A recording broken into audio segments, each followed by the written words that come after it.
آج میں نے جب اپنے موبائل کو کھولا تو دیکھا کہ سوشل میڈیا کے اوپر ایک ویڈیو بڑی تیزی کے ساتھ گردش کر رہی ہے عائشہ نامی لڑکی کی، کہ اس نے احمد آباد کی رہنے والی تھی وہ، اور اس نے سابرمتی ندی کے اندر کود کر اس دنیا کو الوداع کہہ دیا۔ یہ تو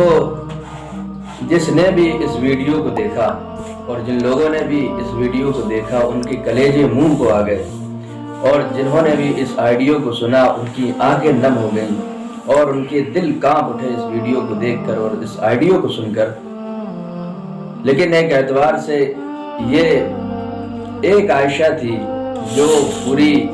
دنیا کے اندر وائرل ہو گئی۔ پتہ نہیں ہمارے معاشرے کے اندر اور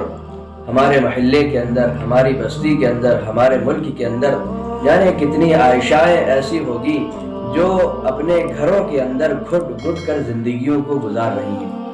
نامعلوم کتنی ایسی عائشائیں ہوں گی۔ یہ تو ایک عائشہ تھی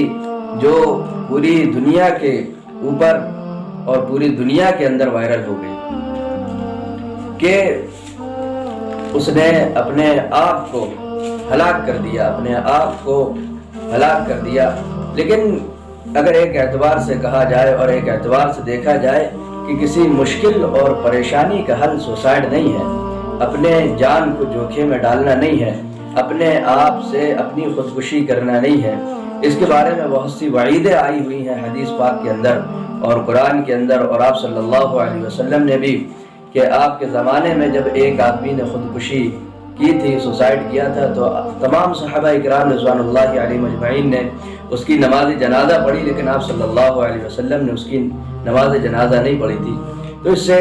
یہ پتہ چلتا ہے کہ جب نبی اکرم صلی اللہ علیہ وسلم نے اس کی نماز جنازہ نہیں پڑھی تو سوچو کہ کتنا بدترین عمل ہوگا یہ خودکشی، اپنے آپ کو، اپنی جان کو ہلاکت میں ڈالنا۔ لیکن یہ بھی ایک سوچنے کی بات ہے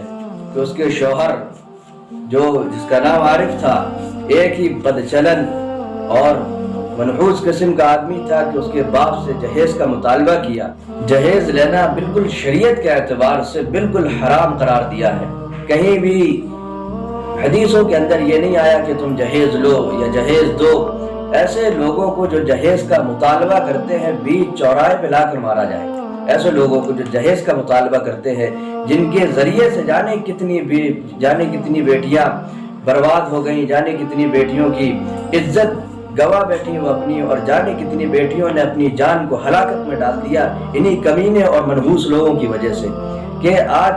بالکل کھلم کھلا جہیز کا مطالبہ کرتے ہیں اور لڑکیوں کے باپ سے یہ امید لگا کر بیٹھتے ہیں کہ وہ لڑکی کا باپ بجائے لڑکی دینے کے وہ ہمیں یہ گاڑی دے گا، یہ اچھی گاڑی دے گا، بہترین مرسڈیز دے گا، اوڈی دے گا، فلانا گاڑی دے گا، جہیز کے اندر یہ تمام چیزیں دے گا۔ ایسے منحوسوں کو اور ایسے لوگوں کو اگر جہیز کا مطالبہ کرے ان کے لیے تو قانوناً یہ سزا متعین کی جائے کہ ان کو بیچ چوراہے میں لا کر مارا جائے۔ کہ اس کے شوہر جس کا نام عارف تھا، شادی ہونے کے بعد جب اس کے ماں باپ نے اس کو لاکھوں روپیے دیے اور اس کے دینے کے بعد بھی اس نے جہیز کا بعد میں مطالبہ کیا، اور وہ پریشان آ کر اور صبر کا جب پیمانہ اس کا لبریز ہو گیا تو اس نے پھر سوسائڈ کر لیا، اپنی جان کو، اپنے نفس کو ہلاک کر دیا۔ یہ ایک بات سوچنے کی ہے کہ جب جن انسانوں کے جب ہاتھ پھیلنے لگتے ہیں دوسروں کے سامنے اور دینے کے بجائے وہ لینے والے بن جاتے ہیں، تو پھر اللہ رب العزت ان کے ہاتھوں میں کٹورا پکڑا دیتا ہے۔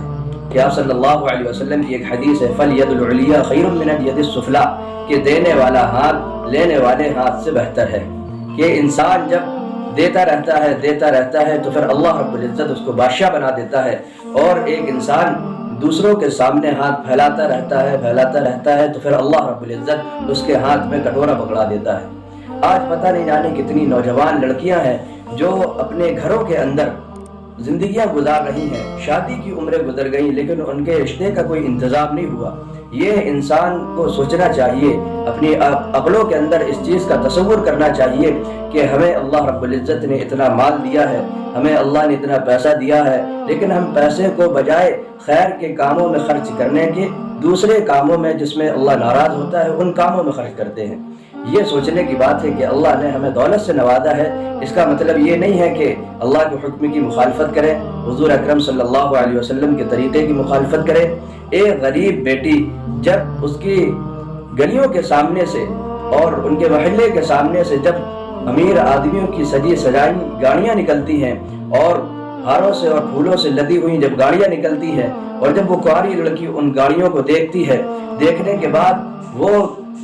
بھاگتی ہوئی اپنے کمرے میں جا کر تکیے کے نیچے اپنے منہ کو دبا کر روتی ہے، اور روتی ہے تو جب اس کی رونے کی وہ آہ نکلتی ہے جو عرش اعظم کو ہلا کر رکھ دیتی ہے، تو پھر اللہ رب العزت اس کے ان میاں بیویوں کے درمیان معاملات کو خراب کر دیتا ہے۔ اور میاں بیویوں کے درمیان اللہ رب العزت معاملات کو درہم برہم کر دیتا ہے۔ اور لیکن لوگ یہ سوچتے ہیں کہ، اور گھر والے یہ سوچتے ہیں کہ ہماری بہو اور بیٹی کے اوپر کسی نے جادو کروا دیا ہے، کسی نے ٹونا کروا دیا ہے، بلکہ کسی انسان نے جادو اور ٹونا نہیں کروایا،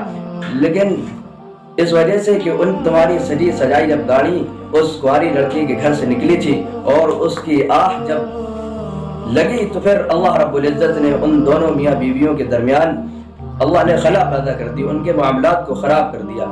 تو عزیز دوستو، یہ بات سمجھنے کی ہے، سوچنے کی ہے کہ آج جانے غربت میں مارے ہوئے کتنے لوگ ہیں جو اپنی بیویوں کی جو اپنی بیٹیوں کی شادیاں نہیں کر پا رہے ہیں، غربت کے مارے ہوئے ہیں، غریب ہیں، لیکن وہ ان کی بیٹیوں کی عمریں شادی کی نکل گئی لیکن ان کی شادی نہیں ہوئی۔ حالانکہ انسان آج کے دور میں دیکھا جائے تو پتہ نہیں کیسے کیسی رسومات اور کیسی کیسی خرافاتوں نے جنم لے رکھا ہے کہ شادیوں کے اندر بالکل کھلے عام فضول خرچی کی جاتی ہے۔ اور آپ صلی اللہ کا حکم ہے قرآن مجید کے اندر، قرآن پاک کے اندر اللہ نے ارشاد فرمایا ان المبذرین کانوا اخوان الشیاطین، کہ فضول خرچی کرنے والے شیطان کے بھائی ہیں، فضول خرچی کرنے والے شیطان کے بھائی ہیں۔ ایک شادی کے اندر پتہ نہیں جب تک 72 قسم کے پکوان نہیں پک جاتے تب تک ان کی شادی تکمیل تک نہیں پہنچتی، ان کی شادی مکمل نہیں ہوتی۔ تو یہ بات سوچنے کی ہے کہ کتنی غریب بیوہ عورتیں ہیں، ان کی شادیاں نہیں ہو رہی ہیں، بجائے ان کی شادی کے انتظام کرانے کے خود اپنے اوپر اس مال کو خرچ کرتے ہیں۔ اور بہت سے لوگ تو ایسے ہیں کہ یہ سوچتے ہیں کہ معاشرے کے اندر، سوسائٹی کے اندر، محلے کے اندر ہماری ناک نیچی نہ ہو جائے، ہمارا دبدبہ کم نہ ہو جائے اور ہماری عزت کم نہ ہو جائے، مقروض ہو کر اپنی بیٹیوں کی شادیاں کرتے ہیں۔ یہاں تک انسان آخری حد پار کر دیتا ہے کہ مقروض ہو کر اپنی بیٹیوں کی شادیاں کرتا ہے۔ میں نے خود اپنی آنکھوں سے دیکھا ہے کہ ایک میرج ہال کے اندر جب میں گیا تو دیکھا کہ کم سے کم 1 کروڑ کی شادی تھی، اور کروڑوں کی شادی میں باپ کے اوپر کم سے کم 90 لاکھ روپے کا مقروض تھا باپ، اور دیکھا کہ بہترین گاڑی دی ہوئی ہے اور تمام طرح کے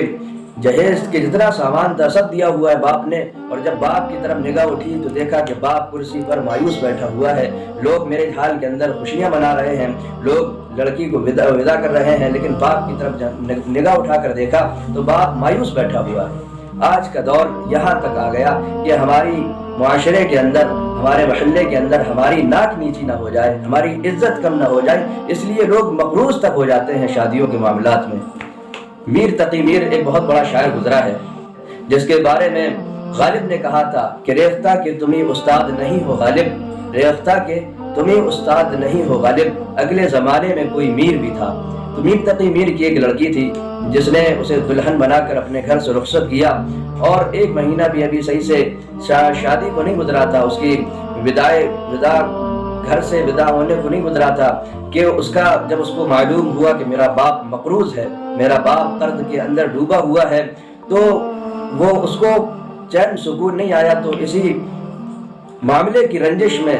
بد کر اور الجھ کر وہ اس کا انتقال ہو گیا۔ تو جب میر تقی میر کی جو بیٹی تھی اس کا جنازہ سامنے رکھا ہوا تھا، کفن میں لپٹا ہوا، اور اس وقت میر تقی میر نے بڑا پردرد اشعار کہا کہ اب آیا ہے خیال اے آرام جان نامرادی میں، کہ اب آیا ہے خیال اے آرام جان اس نامرادی میں، کفن دینا تجھے بھولے تھے ہم اسباب شادی میں۔